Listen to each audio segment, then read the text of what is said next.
Hey, it's Lockie, and today I have a review of the Jones Stratos. It's a bit of a do-everything board, good for carving, powder, and whatever else you can find.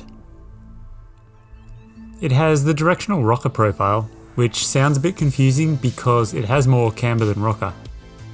The nose has the most, with a little bit on the tail, and then regular camber between your feet.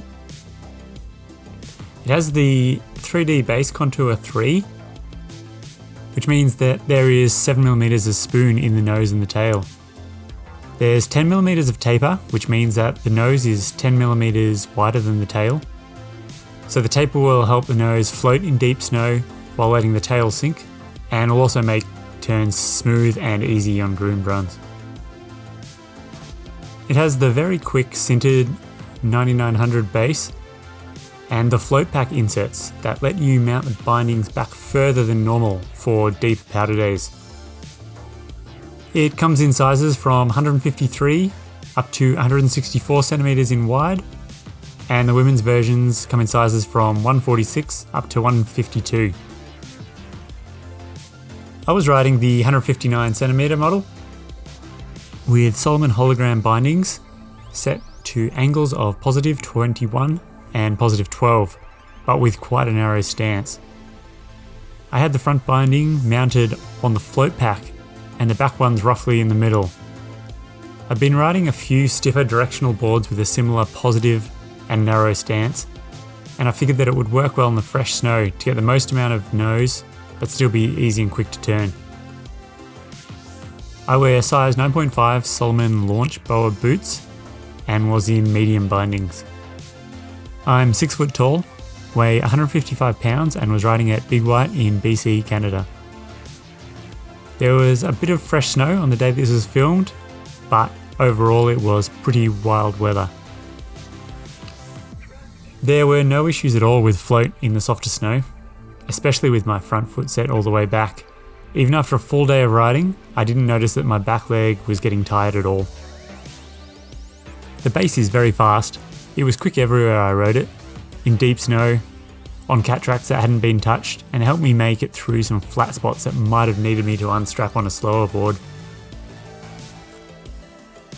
Sometimes on boards that float well, there's a bit of a trade-off in turning, but that definitely wasn't an issue on the Stratos. Quick turns in tight trees were no problem, and drawn out high-speed turns on wide runs felt solid and reliable the whole way through. There are 3 traction bumps on the edges that are there to give a little extra grip, though I can't tell if it's them that's helping the edge hold, or just the camber between your feet.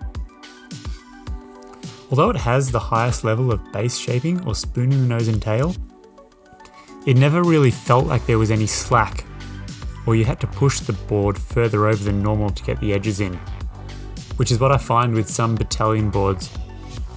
I noticed the same thing with the hovercraft. It seems to be something that Jones have worked out well. The tail is nice and stiff, so the board pushes back quite hard when you flex it. If you're riding fast in new terrain, I noticed that the tail saved me a few times when my weight wasn't right. Overall, the Stratos has pretty much everything I like in a board. It's fast, very stable, turns smoothly with good edge hold, and floats without much effort. It's made with a lot of high-end features, and with the Jones name means that it has a pretty high price. It is a board that you can get a lot out of, but you have to pay for it. I think the Stratos is aimed at, or is going to be best for experienced riders who like the familiar stable feel of camber boards, but want something that will float without work and hold an edge and carve well in hardpacked conditions. Being a fairly stiff board, the wide widths are going to work well for heavier guys with big boots who still want a solid board with minimal toe and heel drag. If you have any questions about the Stratos, leave a comment below.